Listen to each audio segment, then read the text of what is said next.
The biggest problem in the world today is not war. It is not disease, cancer, AIDS, and so on. It is not children starving in Africa or in some other parts of the world. It is not poverty, and it is not crime. The biggest problem in the world today is that people do not know who they are, and consequently, they got their priorities all mixed up. You ask the average person, who are you? And they will look in the mirror, and they will say, this is me. And they are wrong. When you look in the mirror, you do not see yourself, quote unquote, you see your body.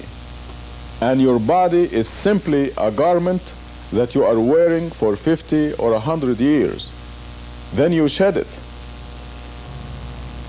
You know, it's a matter of common sense. There is a difference between a living body and a dead body. The living body is full of vitality and spark, and when it dies, the spark is gone and becomes stiff, just like a piece of wood. And we know that something is gone. The person is gone.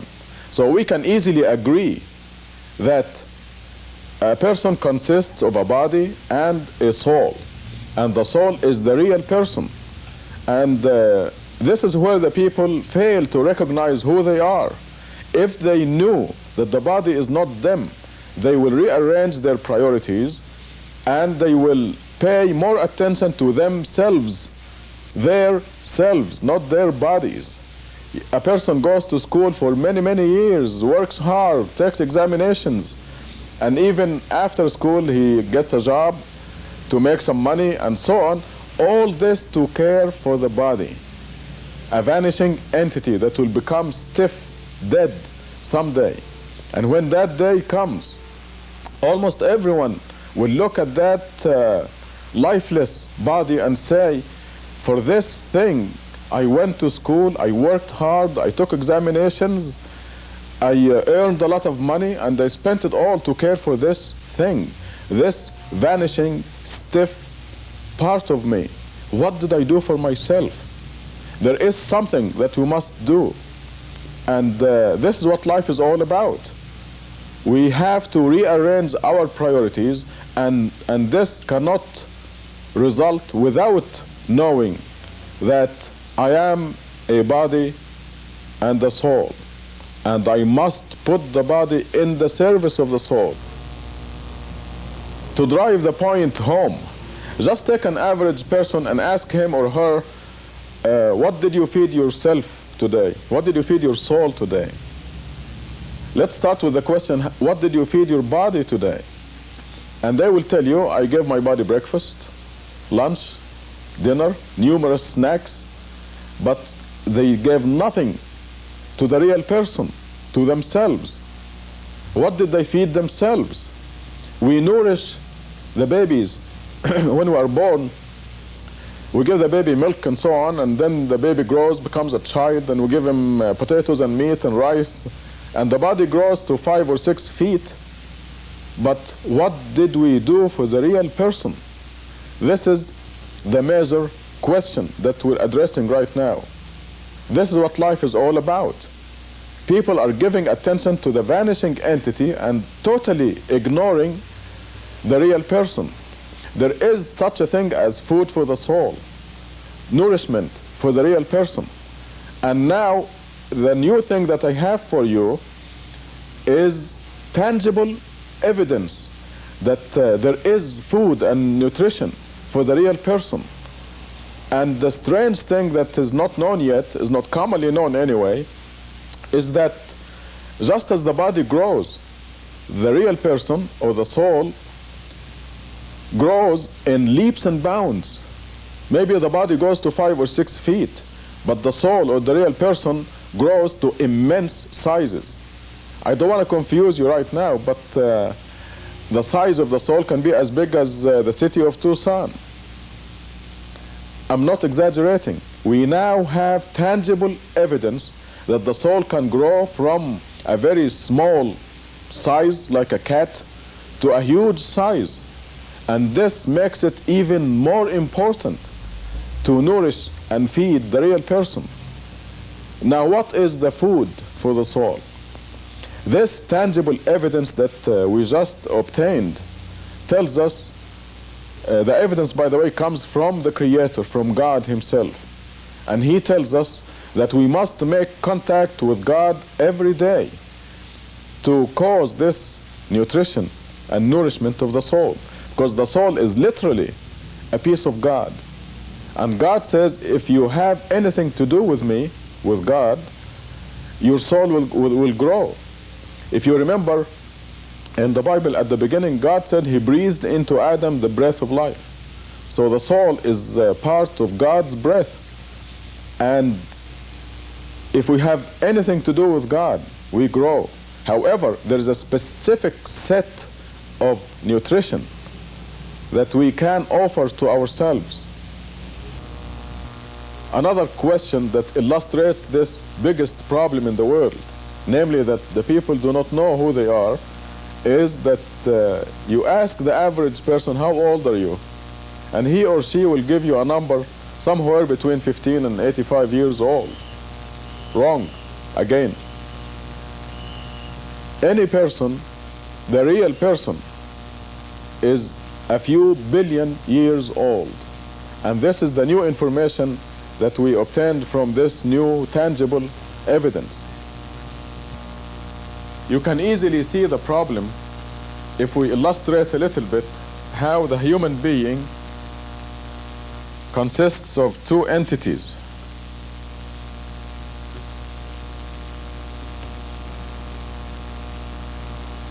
One entity is the body. Let us represent it by this dot right here. And the eternal person. And this is an infinite entity. It will never die. It just goes on forever and ever. So here we have a body that lasts a period of time somewhere between 50 and 100 years. We know that we all exist. We are all under death sentence. And this period, when you divide any number by infinity, it equals 0. If you live 1,000 years, you divide this by infinity, and it equals 0. This is just plain mathematics. So the body that is going to live for a 0, for all practical purposes, 0 period of time, is taking all our attention. We spend 24 hours a day taking care of this insignificant entity, the vanishing entity. And the question is, how much are we doing for this eternal entity, the real me? What am I doing for it? Now that we agree that we must rearrange our priorities and give more attention to the real person, the soul, instead of wasting all our life taking care of the vanishing entity. Now, what specifically are we supposed to do? You know, there are so many people who are talking in vague terms about capturing the heavenly light and dissolving it into your whole being and all this. That doesn't mean a thing, you know, all these things. It is much more practical than that. It is much more specific than that. And God has been sending to us the exact methodology of developing our person, our real self, since Adam, since the first human being. It came down to us in the Bible, in the Old Testament, in the Psalms of David, in the Gospel of Jesus, in the Quran, and now we have specific methods of developing the person, the soul, and exactly what to do and when, and the most efficient ways and the least efficient ways. We now possess this valuable information. And we're told that you must make contact with God, your Creator, 5 times a day. This contact, you can think of ropes coming down from the Creator and keeping us out of this sizzling pan called the world. At the same time, we develop and we nourish ourself, the real self, the soul, by making these contacts 5 times a day. We are given exactly the combination. Actually, it's a numerical secret combination that anyone can obtain. And through this secret mathematical combination, you can make contact with God and nourish and develop your real self. 5 times a day, you are given the combination, you are given the method, how to do it, when to do it, and this is the way to provide for yourself.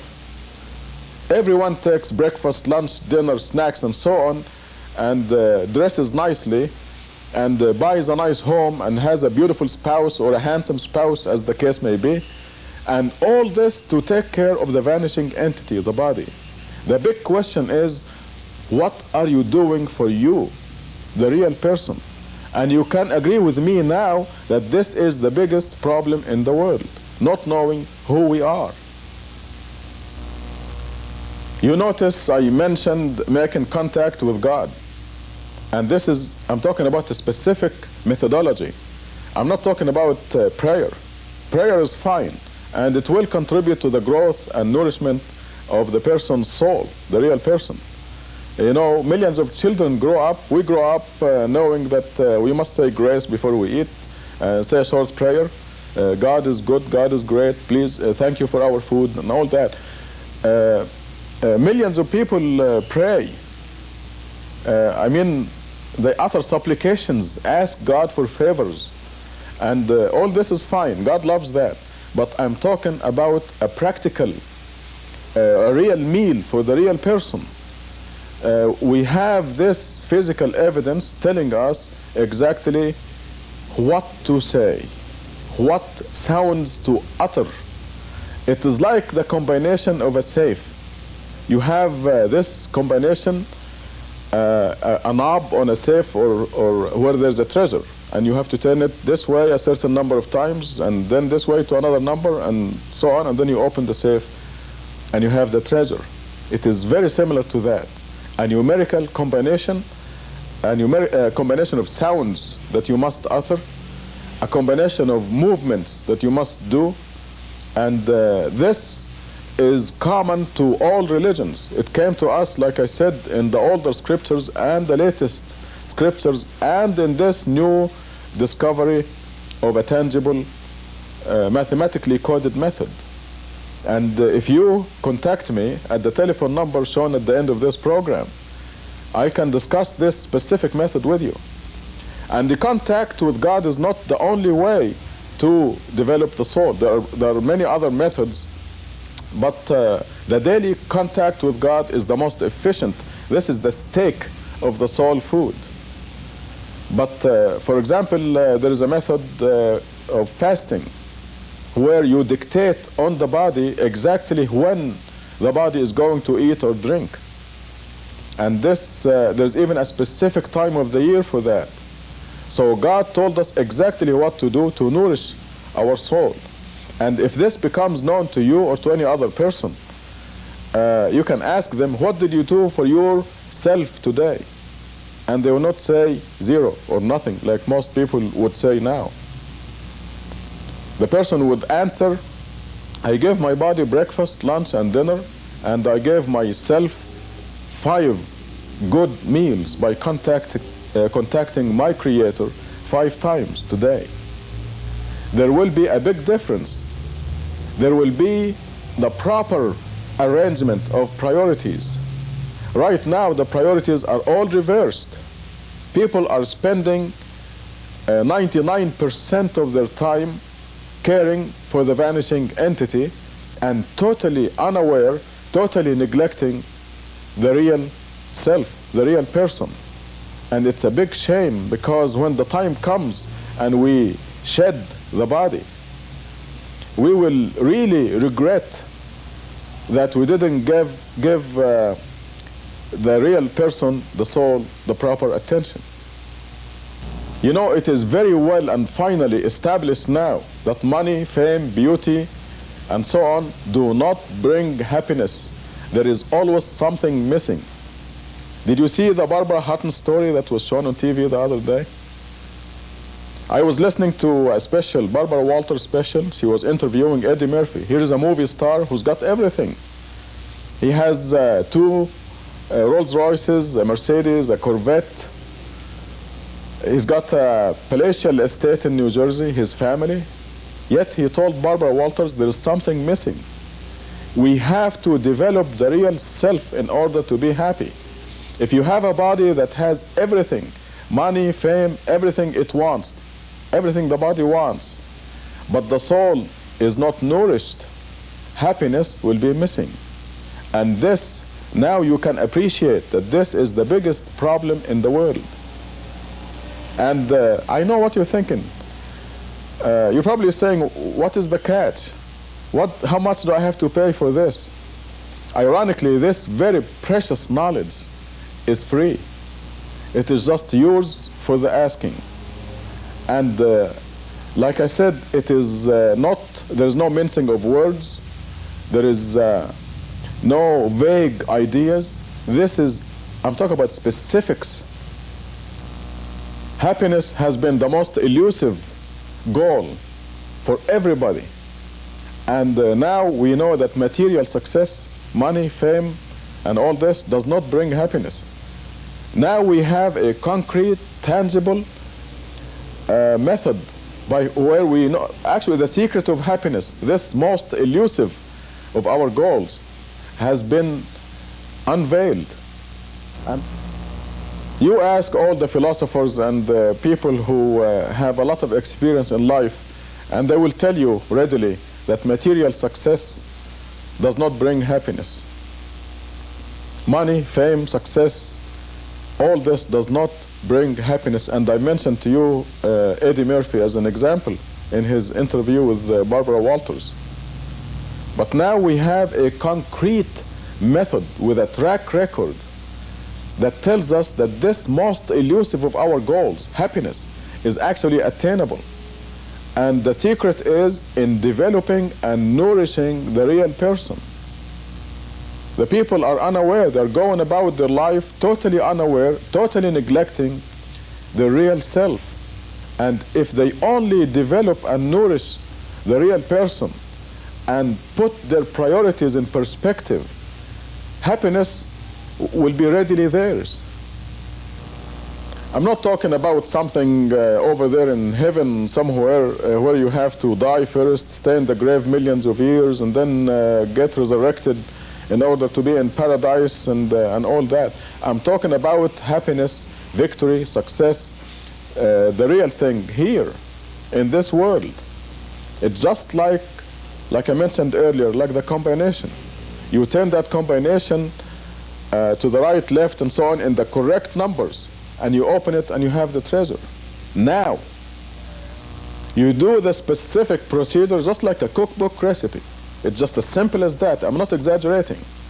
God told us exactly how to do it, what to do, and what to say, and the combination is very specific. You do it and you get the results. As you see, it's been all common sense. And this is why you ought to believe me. Why should you believe me, by the way? Let me ask that question. Why should you believe me? You should believe me because when you discuss this matter with me, if we meet in person, I'll show you tangible evidence, and you will see that we have a mathematically coded message from God. You will see the physical evidence. If you don't see it, just leave. I mean, you don't have to take it. You look at the evidence, you see it is tangible, concrete, and you see the results, and you visualize the whole thing. I mean, it will be in front of you. There is no imagination or speculation or conjecture. This is the real thing. And from the beginning of this program to the end, it is all common sense, isn't it? Now, who would be the most authoritative source to give you this kind of information? The Creator, the one who created your soul, the one who breathed into Adam from his breath. Your soul is a piece of God, and the source of all this information is God. And you will see it supported by physical evidence. This is a new stage in human history, and you can be one of the pioneers to discover this. The discovery, by the way, is very recent, and maybe 50 years from now everybody will know about it. But right now only select few, the elite of the elite, knows it. And you can be one of those. God willing, it will be known in a shorter time than 50 years. But you can grasp this opportunity now. You live in this world only one life, and then we move on to a new stage, the eternal real life, where everyone is assigned a rank and a position depending on how much you nourished your real self. Can you hire a child as a pilot or an engineer? You can't. Therefore, you have to develop the real person and grow and nourish in order to be strong enough for the eternal real life that will come after this world. And then you'll be assigned a prominent rank. And like I said, you don't have to wait for that. Happiness, real happiness, and the consequences of nourishing your soul begin right here. God's promises have to be a fact. And God says He promises those among you who believe and lead a righteous life that they will be sovereigns on earth, kings and queens on earth. And when God says that He promises, it is done. What I told you is a very condensed summary of this major historical event. Needless to say, there is a lot of detail that anyone can come and see me and talk about it and discuss it. They can demand the proof. Where is the physical evidence, the concrete, tangible evidence you're talking about? They can come and ask me that, and I will show it to them, and then they can make the decision themselves. They have got nothing to lose. And this is all free. I'll never ask him for a penny. So they can come and see me in Tucson at 739 East 6th Street. Or better yet, call and make an appointment, and I will sit with them and show them the proof. The telephone number should be shown at the end of this program. It is 791-3989. And it could be the most important step they have made in their life. And it results from the realization that we are not just walking zombies. We're not just bodies walking around with nothing in them.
Alhamdulillah, we praise God.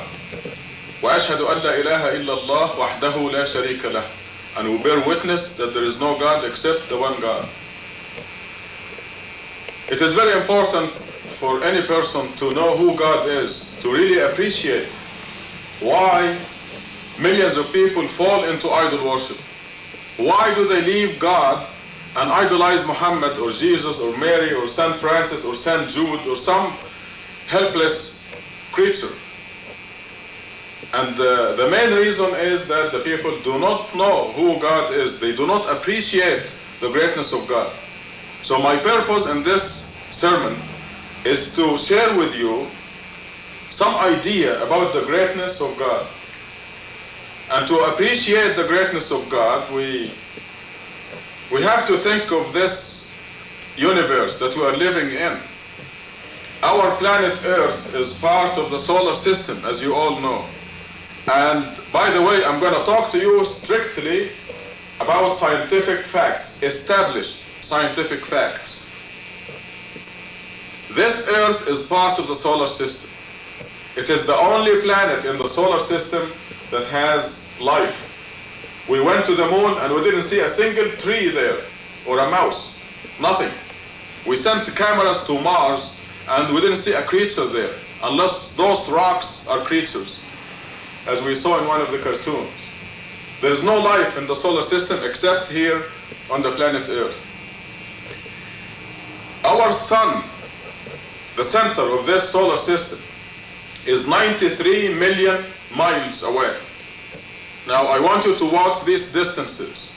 93 million miles away from us, the sun. And the light comes to us from the sun in 4 minutes. So remember this relationship. The light travels from the sun to the earth 93 million miles in 4 minutes.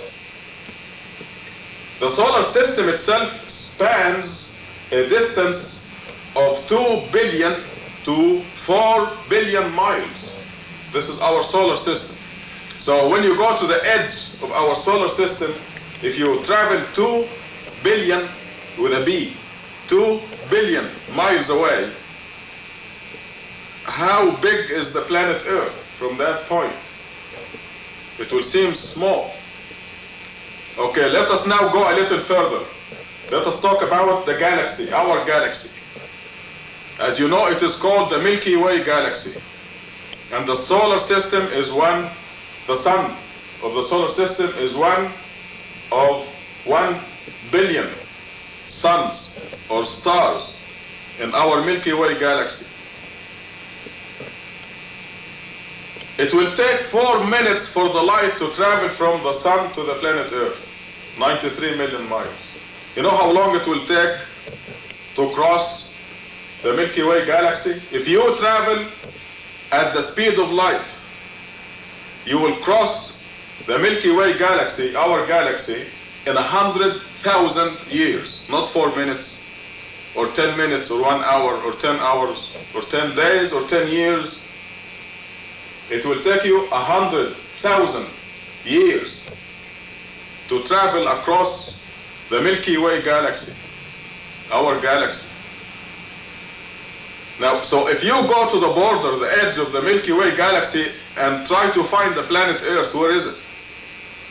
It's minute, isn't it? Just a tiny mote. You know, when you look in the sunlight and see these little things flying, those are called motes. And the Earth is not even that, within the Milky Way galaxy. Well, let us travel, let us go on a little further. Let us go to our next door galaxy, our neighbor. Do you know how far it is? Our neighbor galaxy? 2 million light years away.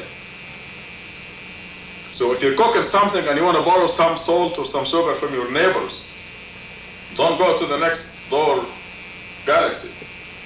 It will take you 2 million years going at the speed of light and 2 million years coming at the speed of light, and your cooking will be all gone. So 2 million light years from our galaxy to the next door galaxy. Now, so if you go to the next door galaxy and try to find the planet Earth in the Milky Way, what are your chances of seeing the planet Earth? Using the strongest possible imaginable telescope, can you find the planet Earth? How about your house, or you, or any human being like Jesus or Muhammad? Can you see them from that galaxy, our next door galaxy? Shall we move a little further? There are 1 billion galaxies in our universe. This is 1 billion with a B. A billion trillion stars in our galaxy. In our universe, excuse me. There are 1 billion galaxies in our universe. A billion trillion stars in our universe. Our universe now has distances of 10, 15, up to 26 billion light years. Distances within our universe. And you can easily imagine this now. If our next door galaxy, and these are all, I remind you, these are all scientific, established scientific facts. 26 billion light years within our universe. You have to agree with me that when you go to the edge of our universe, it is hopeless to try to find the planet Earth. It is such an insignificant speck in God's kingdom. It is an established physical fact that when you go, if you go to the edge of our universe, you cannot possibly see the planet Earth. You cannot possibly see the sun of our solar system, let alone the planet Earth. So that's our universe. Before we leave our universe, that's the next step. I would like to remind you that, in fact, I will do a calculation thing with you right now. Let us say the number of stars in our universe is not a billion trillion. Let us just take a smaller number, quintillion. Quintillion. That's a smaller number of stars in our universe. And let us count from 1 to a quintillion, taking 1 second per count. It's like, let us say we're counting the stars. 1, 2, 3, 4, 1 second per count. So you take 1 quintillion, divide by 60. You get the number of minutes it will take you to count from 1 to quintillion. Then you take this number and divide by 60 again, you get the number of hours it will take us to count from 1 to quintillion. Now you take this last product and divide by 24, and you get the number of days it will take you to count from 1 to quintillion. These are physical facts, as you see, just a simple dividing by the seconds, the minutes, the hours, and the days. Divide by 7, you get the number of weeks. Then you divide by 4, you get the number of months. You divide by 12, you get the number of years. It will take you to count, just count, a quintillion stars. You know how long it will take you? How many years? This is a mathematical, physical fact. It will take you 32 billion with a B, 32 billion years, just to count a quintillion stars in our universe. And God created them. God didn't just count them, God created them. And we are talking only about stars in our universe. We're not talking about the planets that go with those stars. We're not talking about the uncountable decillions of heavenly bodies and meteorites that are in our universe. We're talking only about stars. The sun is one of the stars, our sun. By the way, it is one of the dim stars. The bright stars, the definition of a bright star is, it must be at least 1,000,000 times as bright as our sun. Look outside and see how bright the sun is. A bright star has to be 1,000,000 times as bright as this, as our sun. We had a conference here at the University of Arizona that dealt with bright stars only, and the sun was not one of them, because by definition a bright star is 1,000,000 times as bright as our sun. So it will take you 32 billion years just to count, not to create, just to count a quintillion of the billion trillion stars we have in our universe. That's our universe. Now prepare for a shock. This universe, our universe, vast as we can imagine, is only one of 7 universes. And it is the smallest and the innermost of the 7 universes. This is a fact that is in the Quran, proven by the Quran's mathematical code. We are all now familiar with the mathematical code of the Quran that proves that every word is from God, that it is not written by a human being, that it is God's message to the world. And these mathematically proven statements say that our universe, with its billion trillion stars, a billion galaxies, 26 billion light year distances, is the smallest and innermost of 7 universes. Can you imagine how big the second universe is? If our universe is 26 billion light years across, the second universe, can you imagine how big it is? How about the third universe? The fourth that is around these? You can imagine 7 balls inside each other. The fifth universe, I don't think you can imagine the size of the fifth universe. How about the 6th universe and the 7th? I can tell you right now, there is no number in the world that can describe or measure the circumference of the 7th universe. Actually, the first universe. We are the 7th universe, the innermost of the 7 universes. There is no number that will describe the circumference of the first universe. Now prepare for another shock. Most of you are familiar with that statement in the Quran in Surah 39, where God says He is holding the 7 universes within the fist of His hand. In Arabic, in the Quran, وَالسَّمَاوَاتُ مَطْوِيَّاتٌ بِيَمِينِهِ. God is not holding the 7 universes like this in 2 hands. God is holding the 7 universes in 1 hand. And this is allegorical description to give us an idea about the greatness of God and who God is. It's an allegorical idea to make us appreciate the greatness of God, and to make us appreciate and realize the blasphemy of saying that such great God has a human son on the tiny, tiny speck called the planet Earth. I mean, how can that be? We are a fortunate generation in that with the established scientific facts, we can appreciate the greatness of God. And God tells us who He is in His message to the world, the Quran. And with the sciences we now accomplished, we appreciate that greatness. And therefore, we can appreciate the grossness, the blasphemy of saying that God had a wife or a mother or a son. We can appreciate, we can realize how blasphemous, how terrible it is to say that God has a partner, another God with Him.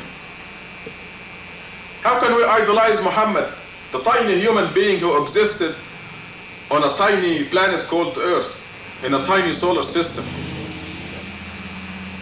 What was Muhammad's role in deciding the speed of rotation of the moon, for example?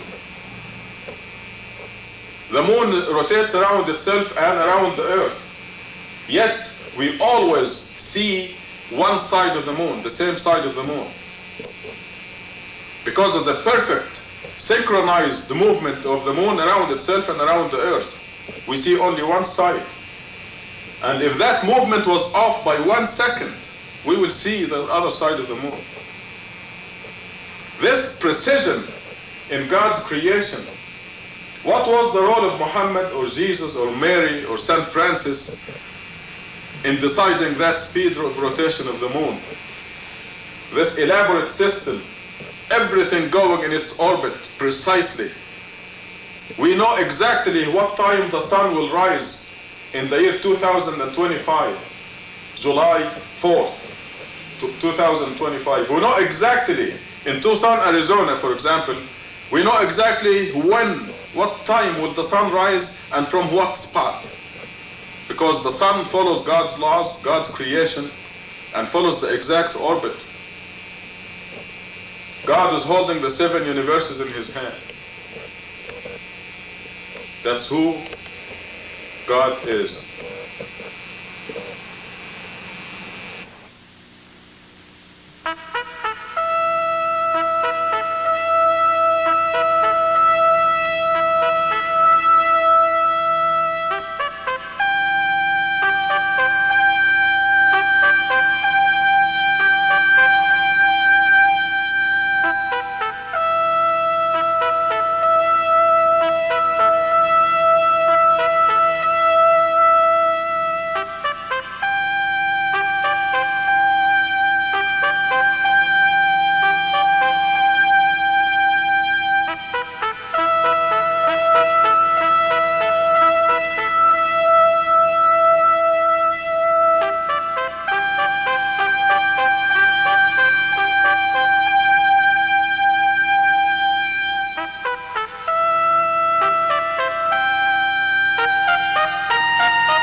Man has always believed in some kind of a God.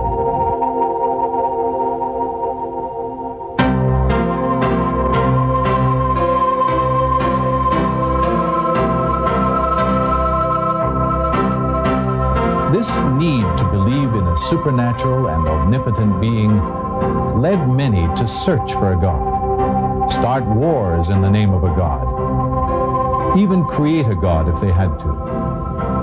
Hello, my name is Bill Buck. In this report, we are going to present to you what we call the ultimate miracle. You see, when man chose to believe in gods, most of these gods had one thing in common. It was required that they be feared, worshipped, served, and revered. Numerous religions sprang up to serve these gods. Some of the oldest religions still exist today, namely Buddhism, Hinduism, and Shintoism. Some of these religions believe in many gods. For example, a god of fire, a god of water, a god of love, a god of prosperity, and so on. Then came the monotheistic religions, those that believe in one God, all of which are considered major influences in global history and affairs. These are Judaism, Christianity, and Islam, and significantly, they share a common belief in one global history and affairs.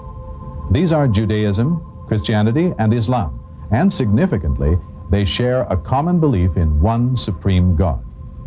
Perhaps the best way to portray these is to look at Jerusalem, where all three religions mingle. We have a historical account of biblical and other prophets and the miracles that they are credited with having performed. There was Moses, who we are told talked to God and led the Jews out of bondage and brought them the 10 Commandments. He even parted the Red Sea when pursued by Pharaoh and his troops, according to the Bible. There was Jesus Christ, who is the Son of the living God to Christians. Through him, Christians entered into a new covenant with their Creator. Lastly, there was Muhammad. Muslim history tells us that in Mecca, God revealed to him the Quran, the Muslim holy book, which is recited fervently and followed by 1/5 of the world's population. For many centuries, and in spite of man's experience with religion, there still remain many mysteries. The most baffling and complex mystery of all remains the identity and the concept of this God that man has never seen and yet believes in so religiously. This sea of religious confusion has been swelling all the time. Many religions, all claiming to be right, began to break into sects. During all this time, man was advancing economically, socially, militarily, and intellectually. Man continued to advance technologically at an unprecedented pace. But in terms of religion, he was still in this sea of confusion, often misled by tricksters and deeply disappointed with his unanswered prayers to this unseen God. Disappointment and confusion led many to lose their belief. Agnosticism and atheism have become widespread. Many now openly reject or at least question the existence of this God who has been so popular throughout the ages. The theory of Darwin became the accepted opinion of many scientists and scholars who were able to draw supportable conclusions from the proof and arguments presented. But now, most scientific and religious thinkers realize that there are deeper questions. So, where does that leave us? Are there any real solutions to this religious dilemma? On the one hand, man cannot accept the illogical practices that religion dictates to him. Yet, by denying God, man still doesn't find the answers to some of his most burning questions, such as, who am I? Why am I here? Is there a God? What is the purpose of life? Just when man's tolerance to manual labor reached a limit and the Industrial Revolution lay around the corner, now an intellectually enlightening revolution seems to be around the corner. Previous generations were converted to believe in God by means of miracles. However, modern man cannot believe in God because of these. He has watched men walk on the moon. He is presented daily with the latest technological marvel. He has come across too many false claims, fake miracles, and fake prophets. He has become very cynical, especially when it comes to ancient myths and beliefs. With some arrogance, he believes that he knows more than his forefathers, let alone those ancient reporters of fantastic events. He wonders what they would have thought of some of today's miracles. Today's man needs something substantial. He needs an ultimate miracle. All the miracles that were supposed to have converted man over the ages were limited to a particular geographical location or a time period. By definition, an ultimate miracle would be something that is perpetual, not limited to a certain century or geographical location. It would be for all of the people to see all of the time. It would be something that is physical, touchable, examinable, verifiable, and irrefutable. A few years ago, noted scientist and television personality Carl Sagan, in his best-selling novel, talked about a mathematically coded message from outer space. On page 431, the author states, "My fondest hope for this book is that it will be made obsolete by the pace of real scientific discovery." Well, it seems that Carl Sagan's fondest hope has come true. Research over the past few years has uncovered just such a mathematical code in a document that is over 1,400 years old. There are other miraculous aspects to this document. For instance, only in the past 20 years has science been able to witness the development of the fetus in the very early stages. However, 1,400 years ago, the development of the fetus in the first 28 days had already been documented, and with such graphic accuracy that it left Dr. Moore, chairman of the anatomy department at the University of Toronto, utterly amazed. For at this stage, the embryo is only about 1/10 of a millimeter long and would appear like a dot to the human eye. To discern its shape would require a powerful microscope. However, microscopes were not developed until the 17th century. And yet, 1,400 years ago, we find the following. Thereafter, we created of the drop a thing which clings, a leech-like structure. Dr. Moore confirmed that the embryo does in fact cling to the wall of the uterus. Another passage describes the stages of fetus development.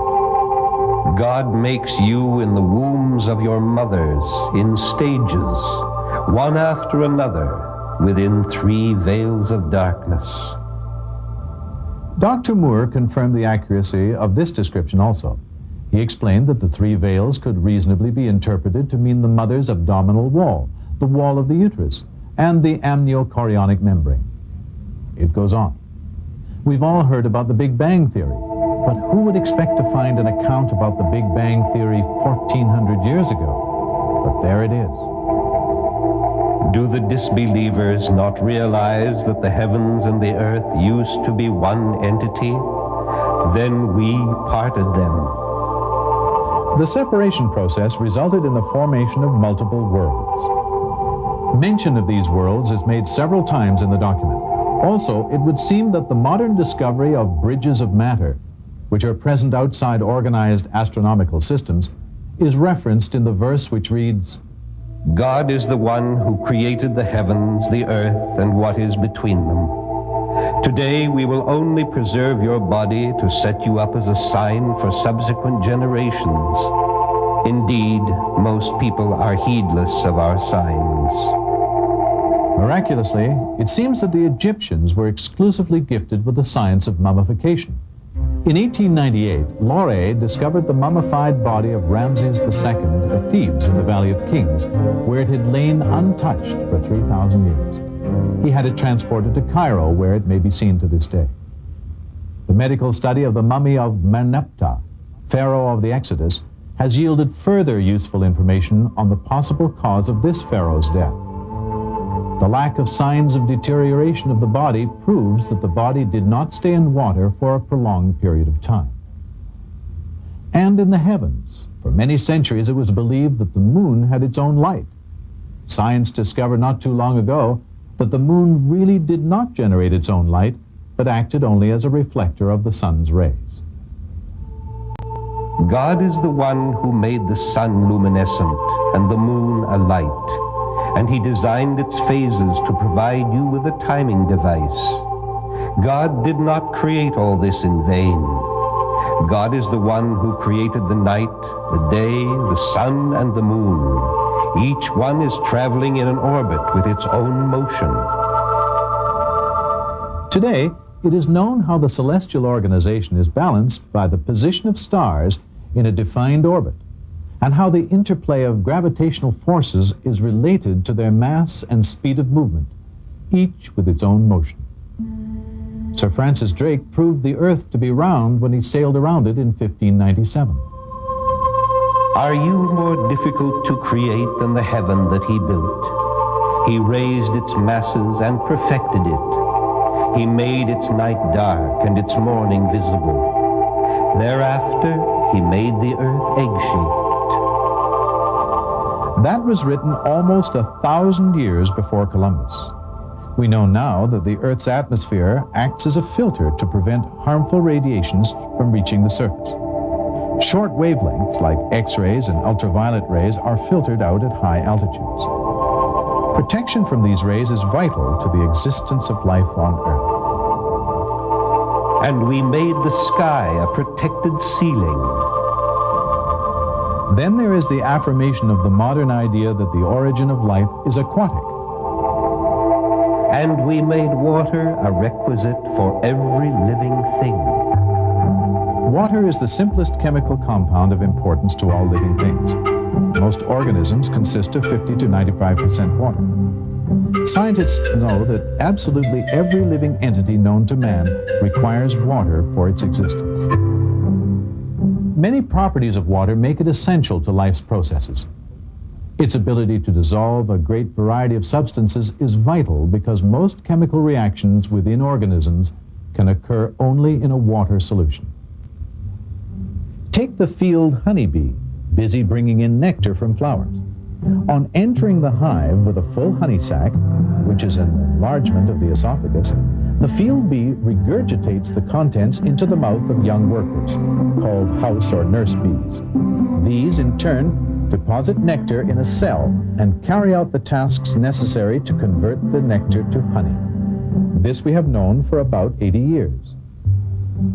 And your Lord inspired the bee, Build homes in the mountains and the trees, and what the people build for you. Then eat from all kinds of crops and obediently follow the designs of your Lord. Out of their bellies comes a liquid of various colors, wherein there is healing for the people. This should be a sign for those who reflect. Remember, this statement was made 1,400 years ago. How in the world could somebody have known 1,400 years ago that honey came from the belly of the bee? This document also claims that there is a healing property in honey. Honey does, in fact, have mild antiseptic properties. The Russians used honey to cover their wounds in World War II. The wounds retained an amount of moisture and left very little scar tissue. Because of its density, no fungus or bacteria could grow in the wound. It is also known that if a person suffering from allergies from a certain plant is given honey produced from that plant, that person builds up certain resistance to the allergy. 1,000 years before the discovery of the circulation of blood, and roughly 13 centuries before it was known what happens in the intestine to ensure that the organs are nourished by the process of digestive absorption, we find a verse in the document. From between the urine and the blood comes pure, delicious milk. Only recently was it found that from what the cow eats, there is a separation of nutrients into the blood and the urine, and the remainder ends up as milk. Progress in botany 1,400 years ago was nowhere advanced enough for it to establish as a rule that plants have both male and female parts. Nevertheless, we read in the document, God is the one who sent water down from the sky and thereby brought forth pairs of plants, each separate from the other. Today we know that fruit comes from plants that have sexual characteristics, even when it comes from unfertilized fruits like bananas. Of all fruits, God placed on the earth two of a pair. This document stated to early man the remarkable premise that mountains move like the clouds. We know this to be true now, since the earth rotates around its axis and around the sun. But to an ancient, what could be more contradictory to the obvious than that mountains move? And yet, when you look at the mountains, you may think that they are standing still, but they are moving in the same manner as the clouds. Such is the creation of God. We know now of continental drift, of folding, which forms mountain ranges. The Earth's crust is like a solid shell on which we can live, while the deeper layers are hot and fluid. Have we not made the earth an expanse, and the mountains stakes? The stake-like stability of the mountains is linked to the folding phenomenon in that the folds provide the foundations for the reliefs that form the mountains. From this aspect, they are indeed like tent stakes driven deep into the ground. He makes his chest straightened, like one who climbs towards the sky. Fingerprinting became a scientific method of identification in the 1880s with the research of Sir Francis Galton. Galton calculated mathematically that no two persons could have exactly the same fingerprint patterns. We can even reconstruct the tip of his finger. All of these scientific phenomena have been taken from the same book. Other examples contain infinitely more precious data, which directly relate to facts discovered by modern science. But it took modern computers to discover them. It is only now that the numerous verses of this text have finally become comprehensible. Dr. Maurice Bucaille, an eminent French scientist, says that it is impossible to explain how a text produced 1,400 years ago could have contained ideas that have only been discovered in modern times. Many other scientific phenomena, the barrier between salt and fresh water, the branch-like progression of combustion, all were mentioned 1,400 years ago. In a notable recent experiment conducted by NOVA, it was found that at the exact moment of death, there is a slight weight loss in humans, but not animals. This document states that at the moment of death, God takes the soul away. And now we come to the most incredible significance of these discoveries. Remember, we said that modern man needs an ultimate miracle to release himself from the bondage of religious frustration and confusion about his Creator. Well, it so happens that this ultimate miracle does exist in this document, the identity of which we are about to reveal. This ultimate miracle exists in the form of a scientifically proven mathematical code that is touchable, examinable, verifiable, and utterly irrefutable. Not only does it prove that the author of this divine document is God Almighty, but it also serves as the first physical evidence for the very existence of God. And it serves as a means for preservation for the document itself, so that the reader knows that every word, indeed every letter, is from God Almighty. This document is the Quran. And the ultimate miracle is the perfect and unchallengeable mathematical code. This mathematical code, this signature of the Creator, has always been here in the Quran for all to see. But only recently was it revealed, and then only with the help of a modern computer, by Dr. Rashad Khalifa, the Imam or minister of the Mosque of Tucson. Briefly, let me explain. The Quran consists of 114 chapters. 29 of these chapters are prefixed with letters that remained mysterious for 1400 years. Nobody knew what they meant until now. Before we go into details of this, let us look at a simple example that will allow us to realize the magnitude of this miracle. Take a simple sentence like, Jack and Jill went up the hill. There are 7 words and 24 letters in this sentence, and this is called the simple mathematical structure of this sentence. Now, let us try and change this mathematical structure, but still try and convey a specific meaning in good English. Let us say we want to convey the same meaning with a sentence containing 7 words and 26 letters. We must pad 2 letters in Jack and Jill went up the hill. In trying to do this, we soon see that the word Jack and the word Jill cannot be changed. The word over cannot be substituted for up because it conveys a separate meaning. Similarly, the word the cannot be replaced by a because a hill refers to any hill.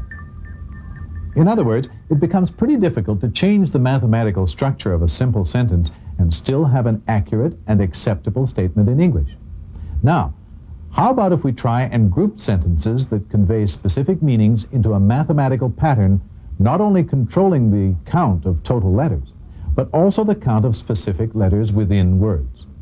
Suppose we want to take Jack and Jill went up the hill to fetch a pail of water, and change the total number of A's plus the total number of I's to 9 instead of 8. There are 7 words containing the letters A and I that make perfect English and cannot be changed.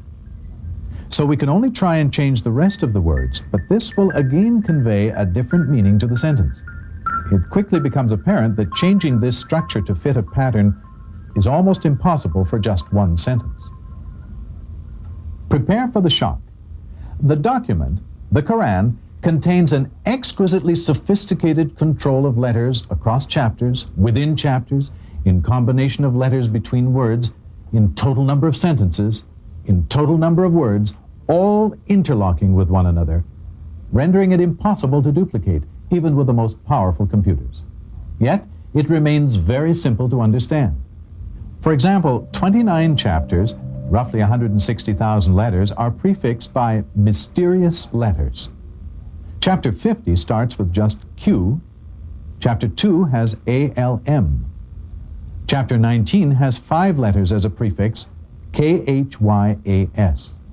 Please note that we have chosen English equivalents of the Arabic letters for simplicity of illustration. It was found that the letter Q occurs in chapter 50 exactly 57 times, or 19 times 3. The A's, L's, and M's in chapter 2 occur a total of 9,899 times, and so on, without a single exception in all the initial chapters, with the occurrences in multiples of the number 19. At the same time that the A's, L's, and M's are controlled in 7 chapters that have ALM as a prefix, the A's and the L's are part of the Arabic word for God. the occurrence of which is also being controlled, as you will soon see. At once we realize that there is a deliberate superhuman design that binds the book's chapters, verses, words, even letters. For if one letter was changed, deleted, or added, the whole system collapses. And the fact that this system was discovered 1400 years after its creation proves that it has been perfectly preserved. The foundation of this mathematical code is the opening statement. In the name of God, most gracious, most merciful, and this contains exactly 38 alphabets, or 19 times 2. In the language of the Quran, Arabic, it contains exactly 19 alphabets and 4 words. These 4 words, namely name, God, most gracious, and most merciful, appear in the whole book 19, 2,698, 57, and 114 times, respectively. All these are multiples of 19. The total number of verses are 6,346. The total chapters are 114. Again, multiples of 19. We are beginning to see that this unique code must have been pretty difficult to construct. On it are 19. Indeed, by the moon, by the night as it passes, by the morning as it shines, this is one of the greatest miracles. Greatest miracle indeed. And now we realize that 19 is the Creator's signature on everything He created. For example, you and I have 209 bones in our bodies, 19 times 11. A full-term fetus remains in the mother's womb 266 days, 19 times 14. The sun, the moon, the earth line up in the same position every 19 years, and on and on and on. The viewer may wonder, why 19? Well, using our ancestral system of numerology, the Arabic and Hebrew word for one has a value of 19. And this is what the message of Quran is: one. One God and one brotherhood of nations under God. The Quran was written under God's direction. One thing is clear: no human being could have written such a complicated and perfectly mathematically coded text. Not then, not now, even with the aid of computers. One of the most important functions of the Quran's mathematical code is that it proves and authenticates by physical evidence all the miracles of the previous prophets and messengers. Moses parted the Red Sea. Jesus revived the dead and healed the hopelessly blind and the leprous, and so on. Now these miracles are mathematically composed within the Quran and proven by this code to be true. God was the witness. His words are divine. And what He has proven by means of the ultimate miracle is that the Quran is indeed His word, the word of God. Therefore, let us look to it to answer some of our most crucial questions, such as why are there famines, disasters, and diseases? And what is the overall purpose and meaning of life? And what of peace, that elusive dream of the righteous, universal man? Given now that the message of the Quran is one God, one brotherhood, think of it. All the power and love in the universe in one supreme being, who has assured us that He not only exists, but communicates without question to those who believe and seek out the truth. His laws and commitment. Imagine what can be achieved by following His laws and directions.